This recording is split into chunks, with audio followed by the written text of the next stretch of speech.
绿茶把我给老公买的内裤快递到我家，向我示威。妹妹还是太嫩了。我是一个策划师，最擅长的就是布局。她这是自己往枪口上撞，可怪不得我。众所周知，老公泡夜店这种事情，都是从出去应酬却不接电话开始的。几十通电话都无人接听之后，我做了所有女人接下来都会做的事，查定位。GPS 显示，老公将其的车停在一家夜店门口。那家夜店我听过，本是最高端的酒吧，出了名的贵，也是出了名的尺度大，玩得嗨。打车很快过去，进去第一眼就看见他跟哥们坐在 C 位卡座，台面上摆满酒，边上围着的妹子清一色吊带加短裙，正随音乐起劲的扭着。江琪把一个妹子搂在腿上，上下其手的同时，还不忘用眼神视奸着其他几个。眼前的画面像耳光一样打在我的脸上，我脑袋一阵发懵，深吸口气之后，掏出手机拨打江琪的电话。本想着在电话里把这事解决，可事与愿违。不远处，江琪刚掏出手机，就被腿上那妹子一把抢过去，扔在沙发上。电话被掐断，我一阵恼火，现在的野女人都这么嚣张吗？下一秒，我冲过去拿起桌上的酒瓶就朝他们抡去，场面顿时一片混乱，妹子们尖叫着跑开。不行不行，这种暴力又违法的方式，只会让自己吃亏。我摇摇头，否定了这个冲动的想法，得换个冷静点的处理方式。我扶着额头，太阳穴突突直跳。接着，江琪起身拉着妹子，左拐右绕，进到地下室的一个洗手间。我尾随而至，站在门口，不知该怎么办。墙上贴着勾标语，在这里，被撩是对你颜值最大的赞美。呵，是不是赞美不知道，但这句话写在这儿，无疑是对乱搞最大的鼓励。这一层没有音响，所以卫生间里的莺声浪语听起来格外清晰。尼玛的，都这样了，还要啥冷静？我光地踹开门，冲着妹子就是一脚。妹子一声闷哼，捂着肚子蹲在地上。江琪惊慌地整理衣服，一喃：你怎么在这？我揪住妹子的头发，这一脚就是你掐我电话的后果。妹子疼得大叫：啊，你有病啊！哟呵，还是个硬茬。我揪着她的头就往便池里按，边按边骂：刚才在楼上你挺骚啊，我帮你醒醒脑。妹子挣扎不脱，吓得哭着连声求饶。边上的江琪着急了，拉住我说：行了呀，都是逢场作戏。我松手大骂：做狗屁的戏！女儿发烧40度在医院，给你打几十个电话你不接，在这忙着做戏。做什么戏？皇帝选妃呢？你少拿女儿当借口，她要是发烧，你还有闲心到这儿来？我看你就是胡扯。江琪满脸不耐烦，一阵心酸涌上心头，为我，更为女儿。要是5岁的她知道自己生病希望爸爸陪的愿望被这样揣度，那她该有多受伤？我眼睛一酸，不禁哽咽：江琪，你不配当爸爸。是你无事生非，你说你找到这儿来，除了吵一架，还能有什么好结果？无事生非，这4个字像刀一样，扎得我哑口无言。是啊，只怪我眼拙，嫁了个海王，自己受伤就算了，就连女儿也享受不到一丝父爱。我们离婚吧，女儿我带着，以后你随便玩，再不会有人管你。离婚可以，但女儿得跟我。江琪一字一句说道。又是这一招，我被激怒，指着他的脸：你休想！女儿跟着你，不是毁了她吗？他冷笑着打掉我的手：既然你明白，就给我乖乖待在家里。今天的事，我不想再有第2次。还有，下次说离婚前，先过过脑子。他搂着妹子离开，脸上是胜利的表情。我知道自己又一次溃不成军，这场婚姻里，我就是个笑话。江琪就像条狡猾的蛇，他精准地咬住了我的软肋，所以不管他怎么浪，我都无可奈何。手机响，是妈妈发来微信，她告诉我女儿的体温已经稳定，让我安心休息。我再也忍不住，眼泪砸在屏幕上，壁纸是女儿可爱的笑脸。我的女儿，我的宝贝，我的软肋。普天之下，哪个女人能逃过孩子这个软肋呢？刚开始我并不知道江琪是个海王，认识他是在一场拍摄活动上，他做摄影，我做策划，工作类似加目标一致，就自然地谈起了恋爱。后来我意外怀孕，流产时医生劝我，如果这次拿掉孩子，以后可能再难怀孕。爸妈心疼我，操持着给我和江琪办了婚礼，还拿出50万让我们开了传媒公司。但没想到，生完女儿出院回家，迎接我的竟是江琪跟女人滚在床上的画面。初为人母的我受不了这种打击，每天抱着女儿以泪洗面，患上了严重的产后抑郁。在一次争吵后，我抱着女儿爬上楼顶想一死了之，被好心人救了下来。之后就是车轱辘式的反复，江琪出轨，认错，接着出轨，每次都是不同的女人。我这才认清他的海王本质，到法院起诉，坚决要求离婚。但没想到的是，江琪拿出了我的抑郁症诊断和跳楼时被传到网上的视频，向法院主张我不适合抚养女儿，要求把女儿判给他。我的律师马上申请了延期审理，他说我有可能争不到抚养权。我很清楚，江琪使出这一招，无非就是想告诉我，离婚就得失去女儿，不想失去女儿就乖乖忍受。当晚看着女儿熟睡的小脸，我哭了一整夜。一旦女儿被判给他，等待着我的就是看不见女儿的日日夜夜，这种折磨，光是想想就难以忍受。而让女儿这么小就离开妈妈，跟着这样的爸爸，那她将来会走向怎样的人生，我更加不敢去想。这场官司我输不起。第二天，我咬着牙撤回了离婚诉讼。自那之后，江琪就吃定我为了女儿不能离婚，更加毫无顾忌，撩骚对象甚至发展到了公司内部。接下来几天，我都在家照顾女儿，直到女儿痊愈，我才去上班。公司开晨会，我发现那个掐电话的妹子也在会议室。散会后，我追到办公室质问江琪怎么回事，她告诉我，这是她新招来的助理，把夜店里的女人招回公司，你什么意思？江琪正要说话，被新助理进来打断。他递给我份合同，一脸无辜的开口，一楠姐，那天的事您别怪江总，是我喝多了言行不当，您大人有大量，别跟我一般见识。这是我的入职合同，以后还请多多指教。合同里写着叶拉拉，25岁，籍贯里是一个不知名的小县城。看着一脸浓妆，身穿紧身短裙的叶拉拉，我心里冷笑，别的小三见了正宫恨不得绕道走，你倒好，偏要送上门来。蠢货！我翻翻合同，既然你道歉了，那天的事就算了，但你要是再言行不当，我还会像上次一样教训你。另外，这份合同不符合规定，实习助理的工资应该是每月1800，不是4000，这份作废，重新签一份。叶拉拉挺了挺腰，理直气壮，这合同是江总你的，公司的人事归我管，江总管的是业务。我一点一点把合同撕碎，扔在地上，没问题的话，就请叶助理把这里打扫一下。叶拉拉脸色铁青，半天说不出话来。下午，我找江琪说事，走到他办公室门口，里面传来叶拉拉娇滴滴的声音，江总，工资太低，人家都付不起房租了。你放心，下个月我就给你把工资加回来。语气油腻的让人反胃。我推门撂下文件，吩咐叶拉拉去倒茶，自己则在江琪面前坐下，下个项目的拍摄方案。还有，你以后再招些不三不四的人，别怪我不给你脸。江琪阴着脸不说话。叶拉拉摇曳生姿地走进来，把2杯茶放在桌上。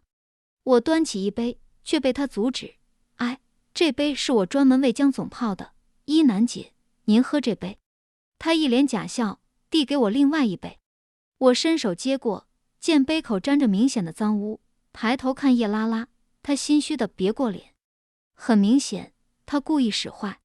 看来这姑娘不但蠢，还不知死活。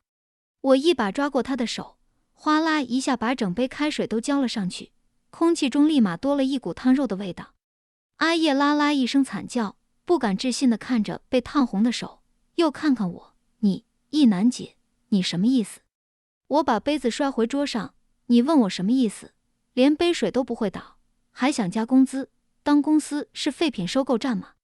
好疼！叶拉拉哭出声来，以寻求江琪的援助。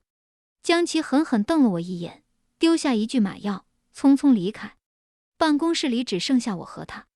我冷冷地说：送你句忠告，把心思用在工作上，总玩这些下三滥手段，怕你最后怎么死的都不知道。叶拉拉一秒变脸，恨恨地说：你先想想怎么管好自己老公吧，看他这海王做派，你的老板娘还不知道能当几天呢。没听过风水轮流转吗？我像是听到天大的笑话，哈，再转也转不到你身上。像你这种女人，我见得多了，不学无术，梦想着靠男人翻盘，到头来什么都捞不着。只有留不住男人的笨女人，才会相信这种话。聪明的女人，从来都能靠男人活得很好。不信走着瞧。叶拉拉牙尖嘴利回怼，拭目以待。我轻蔑的笑，离开办公室。接下来几天，江琪都没怎么搭理叶拉拉，她正跟小网红打得火热。网红是公司的签约主播，走性感人设，最近突然人气暴涨，合作邀约接到手软。江琪一到公司，就借口拍片跟网红钻进摄影房里。我见叶拉拉在摄影房门口一直打转，便安排她泡2杯咖啡，跟我一起送进去。摄影房里的画面就4个字：活色生香。网红穿着性感的衣服，摆着各种诱惑的 pose， 空气里飘满荷尔蒙的味道。看江琪的表情，很是受用。叶拉拉放下咖啡，冷脸暴毙，怒视江琪。我拍手称赞，表情和眼神都特别到位，表现力真棒。网红骄傲地瞟了我一眼，转头对江琪说：我的时间很贵，麻烦你叫他们出去，不然很影响拍摄效率。在网红的驱赶下，我叫着叶拉拉出来。身后响起门反锁的声音，看着叶拉拉满脸愤怒，我在心里笑开了花。一个日抛女友，还想着上位，简直可笑。不过看他这反应，肯定不会罢休。要是他和网红撕起来，一定很精彩。下午，江琪提早收了工，主动去接学钢琴的女儿下课，这让我很欣慰，边收拾文件，边盘算着晚饭吃什么。拉开抽屉，却发现女儿的接送卡还在。糟糕，疫情期间没有接送卡就进不去培训中心。我看看表，她走了才半小时，现在送还来得及。我赶到时，钢琴课已经结束，空荡荡的楼道到处都不见女儿踪影。办公室的门紧锁，我敲敲门，好大一会儿才打开一条缝，江琪的脸从里面探出来。一看是我，江琪愣了足足3秒，才结结巴巴地问道：一楠，你怎么来了？我更惊讶，接送卡？你在办公室里干什么？女儿呢？是江妈妈吧？我正在跟江爸爸交流你女儿的情况。江琪身后，女儿的钢琴老师乔欢接过话头，往里走了2步，看到乔欢时，我的头仿佛被人狠狠抡了一棍，大脑一片空白。乔欢厚厚的嘴唇上，口红大片晕染开，淡红的印子一路向下晕染到脖子上，再往下是还没来得及系好的衬衫，雪白的胸口很是扎眼。江琪慌忙擦嘴，再笨的人都能猜到这里刚刚发生过什么。怪不得女儿一上钢琴课，江琪就积极接送，亏我还欣慰的不行，原来是这个原因。我怒气冲天，正要发作，听见女儿在身后叫了一声妈妈。这一声妈妈叫醒了怒火中烧的我。我的女儿才5岁，正是应该被好好呵护的年纪，成年人的龌龊和撕逼不该被她看见。我平静地看了乔欢一眼，转过身，笑着抱起女儿回家。上车后，我到处找不到手机，就嘱咐江琪在车里陪女儿，自己则上楼直奔办公室。进去后，我把门反锁，找手机是假，返回只为一件事：揍他。乔欢见我进来，一脸惊慌的后退，没给他任何机会，我直接冲上去扇了他一巴掌。乔欢捂脸看我，估计是意识到了危险，绕过我闪到门边想跑。我反手揪住他的长发，用力一扯，他就整个向后摔倒在地。我压坐在他身上，一手拽着他的头发，一手狂甩他耳光。乔欢连声惨叫，脸上湿乎乎的，分不清是眼泪还是鼻涕，一直打到手疼，我才停下，喘着气站起来。只见乔欢的脸高高肿起，脸上全是巴掌印，睫毛眼线黑乎乎的糊成一坨，难看极了。他一点一点蜷起身体，脸埋在怀里抽泣着。我的胸口一阵畅快。贱人，早知如此，何必发浪？走出大楼，我笑着朝女儿招手，手机找到了。晚饭时，我像往常一样跟女儿聊天，但她心不在焉。我一再询问，女儿才说她不想学钢琴了。发生什么事了？你不是很喜欢钢琴的吗？女儿为难地看着江琪，良久才说，妈妈，我想换个钢琴老师，还有，我想让你接送我。怎么了？爸爸接送你不好吗？女儿神色复杂，我转头看向江琪，她把脸埋在碗里。好，女儿的要求，妈妈都答应。女儿低头吃饭，我笑着摸摸她的头，心中突然一凛，或许女儿早已察觉办公室里那一幕，说不定她早就撞见过。想到这儿，我胸口止不住的疼痛，起身冲进卫生间，打开水龙头，失声痛哭。我原以为自己最受伤，殊不知，在这种不正常的夫妻关系中，孩子才是最大的受害者。女人对异性之爱的启蒙，都脱胎于童年时父亲的形象。摊上这样一个频繁出轨的爸爸，只会让女儿极度缺乏安全感，她会不敢去相信任何异性，无法感受爱情的美好，也无法理解婚姻真正的含义。更可怕的是，万一她遭遇背叛，会默认这是爱情和婚姻的常态，会跟我一样，选择隐忍，从此活在痛苦之中。不，我不能让女儿生活在这样的阴影下。5年前的那场官司，我得接着打，而且必须赢。我看着镜子里哭肿的眼睛，用粉底仔细盖好，笑着回到餐桌。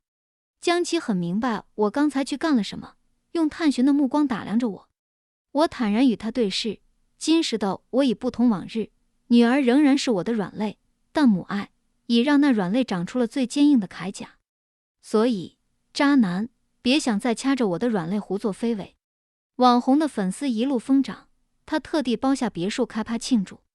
Party 上，大家都玩得很开心，网红跟叶拉拉像是人形挂件，一左一右地黏着江琪。江琪乐在其中，音乐吵得我头疼，端着酒到天台上透气。想起女儿的抚养权，我一筹莫展。这时身后有人走来，是网红。他毫不客气地开口，我怀孕了，是江琪的。说实话，这种事情早就在预料之中。我很平静，恭喜你。不过你该去找他，而不是来找我。所以你什么时候才肯跟他离婚？我笑着耸肩，不知道。他进一步逼迫，江琪就是个公用的老公，是个女人就能用，难道你不知道吗？我逼近他，声音冰冷，要逼婚去找江琪，别来惹我。还有，你的网红人设是性感，在这个时候怀孕，相当于自毁前途。网红翻了个白眼，比起当网红，我更想当公司老板娘。那我祝你早日成功。我冷笑，转身。离婚吧，你是看不住江琪的。网红在我身后气急败坏地喊道。我一阵狂笑，笑得眼泪都流了出来。别人的婚姻是岁月静好，我的婚姻却被他们搞得鸡飞狗跳。回到家，女儿已经睡下。妈妈交给我一个盒子，说是有人送来的。盒子里是一条男士内裤，还有一张手写卡，江琪落在我家的，还给你。这条内裤是我曾经买给江琪的，如今却被小三用来上门挑衅。我一阵头晕，感觉天旋地转。在外面浪也就算了，如今挑衅都找上门来了。妈妈来扶我，看见了盒子里的东西。江琪他还没改是不是？他还在出轨是不是？妈妈的声音里带着哭腔。忍了又忍，眼泪还是不争气地落下来。我点点头。朵朵发烧那天，我就猜到妈妈捂着嘴大哭起来。听着妈妈隐忍的哭声，我心都要碎了。妈，你别伤心，我会带着朵朵离开她的，到时候就不会有这些事了。扶妈妈到沙发上坐下，我转身去扔纸盒，却看见了盒盖上贴着快递单，寄件人的姓名是乔欢。大脑里他们4人的脸轮番变换，我的头疼的仿佛要炸开。江琪、叶拉拉、网红、乔欢，一直以来我都不闻不问，只要不是太过分，我都尽量息事宁人，可他们却得寸进尺，一再逼迫。我已经退无可退了，那个徘徊已久的念头，在这一刻冲破了理智，狠狠地朝我咆哮，报复他们，用最恶毒的方式报复他们。尤其是江琪，他本该万劫不复。我跟女儿搬回了爸妈家，把女儿暂时交给爸妈照顾。昨晚，一个绝妙的复仇大计已经生成，我必须全力以赴。我决定先从最嚣张的下手，乔欢。到培训中心查看了保安的值班表后，我得知保安李老头的值班时间是下午3点到晚上10点。然后，在下午3点，我再次回到培训中心。不出所料，李老头已经上班，坐在保安室里津津有味地嗑着瓜子。我自称是钢琴班乔欢老师的朋友，因为乔欢老师上班时不小心丢了一枚心爱的胸针，怎么都找不见，所以我来帮他找。确定他记住了关键信息胸针之后，我提出要求，能不打开监控查一下？查监控要领导放话才行。李老头正义凛然地拒绝了我。我拿出提前备好的2条烟，一番推脱后，他带我走进了监控室。监控室里，我说出了要查询的日期和时间，日期是揍乔欢那一天，但时间我故意提前了1小时。那个时间点正好是江琪在办公室里帮乔欢晕口红的时间。趁着他操作的功夫，我假装打电话走出监控室，把准备好的胸针扔在楼道里的显眼位置。估摸着李老头已经看完爱情动作片，我慢悠悠回到监控室，问他查得怎么样。只见李老头眼神发绿，一脸上头的表情，见我进来，忙着关掉画面，说没查见胸针。我装作失望，拜托他在巡检的时候留点心，也许是丢在楼道里了，万一找到，请务必寄到这个地址。我把写好的地址递给他，乔欢自己住，您要是寄快递，一定记得要晚上送，他白天可能不在。李老头接过纸条，仔细地装进胸前口袋。我知道，计划已经成功了一半。李老头50岁，数次在电梯里摸女人屁股。这样一个男人，在见识过乔欢的风情之后，又有了他的地址，你们猜他会有怎样的行动呢？我很期待。晚上，我哄女儿睡觉，女儿躺在我的怀里问：“妈妈，你最害怕的事是什么？”我摸摸女儿的小脸，妈妈最害怕和你分开。不过我保证，这件事永远不会发生。女儿甜甜地睡去。我起身到阳台点了一根烟。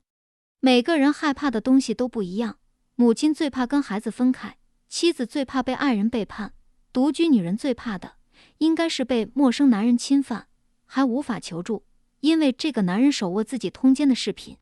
如我所料，李老头轻易找到了胸针，当晚就摸上了乔欢的门。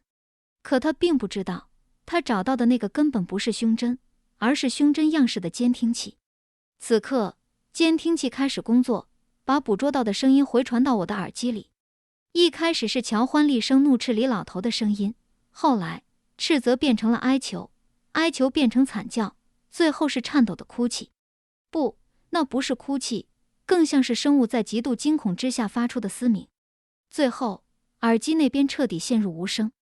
在那无声处，有人正从倨傲的顶端跌入绝望的地狱。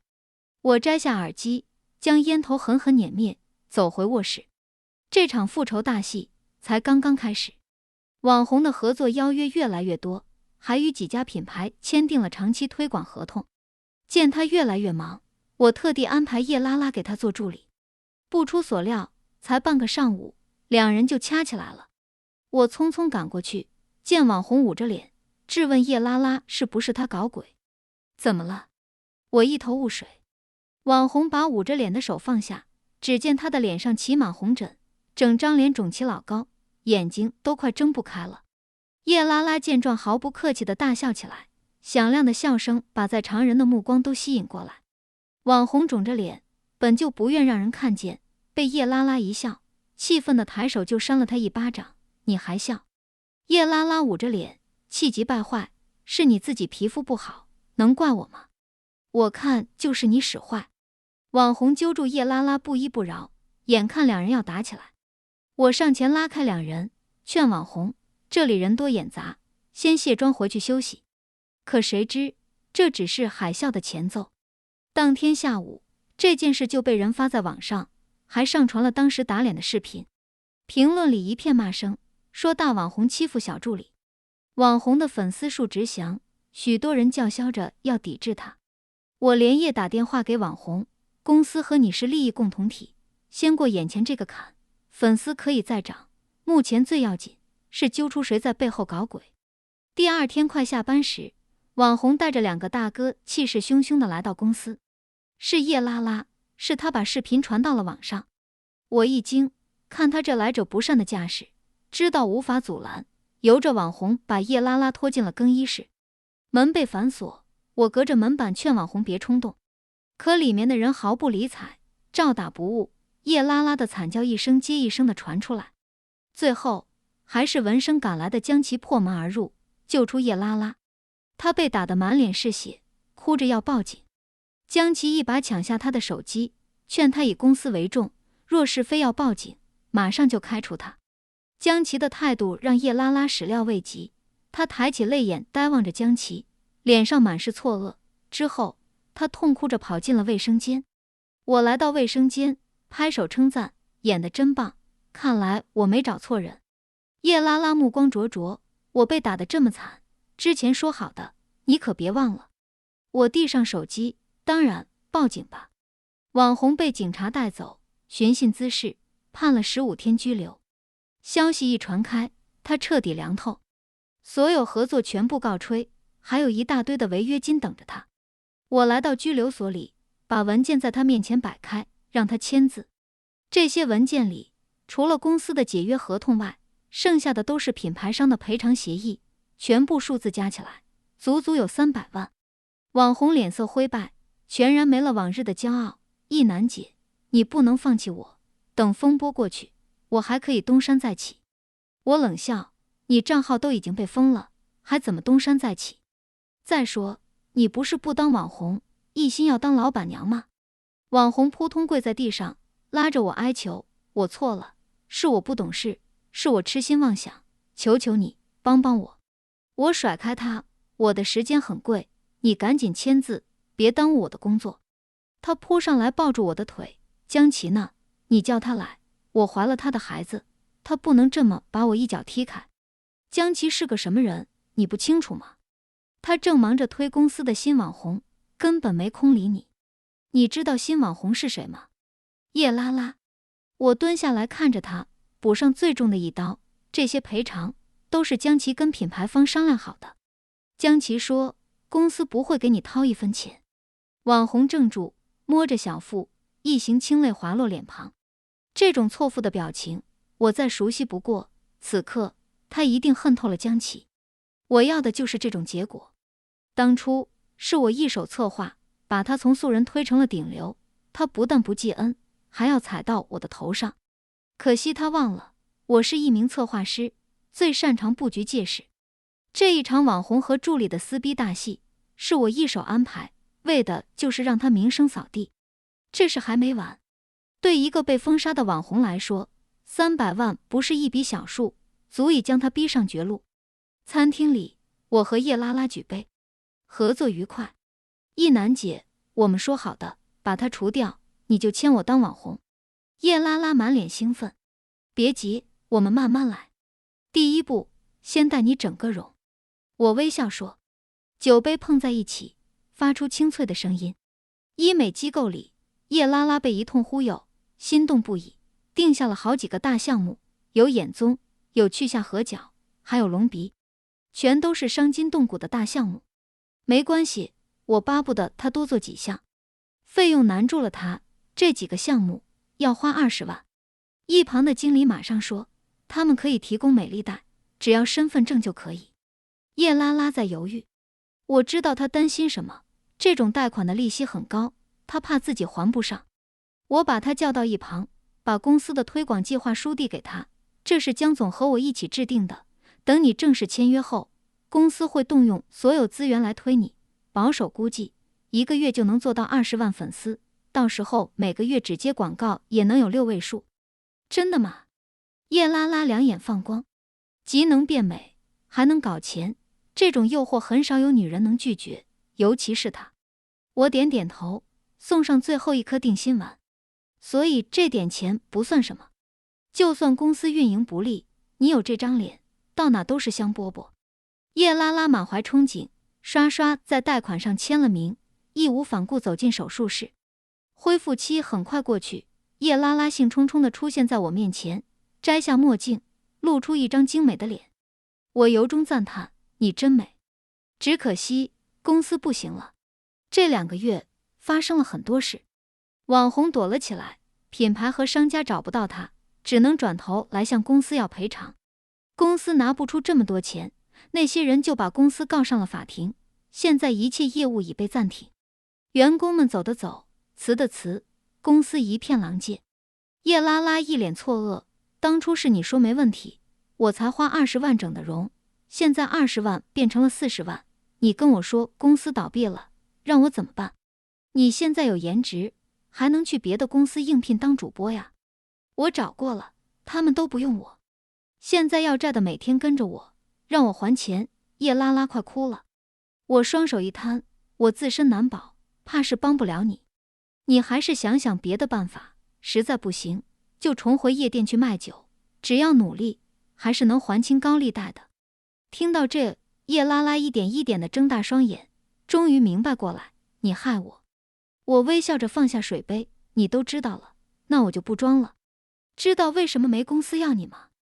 是我传的话，你跟网红撕逼的事，圈里都传遍了。现在你背了高利贷，更没人敢用你了，你这辈子只能在夜店靠卖弄风骚活着。狠毒的女人。叶拉拉眼里闪着寒光，抬手狠狠向我打来。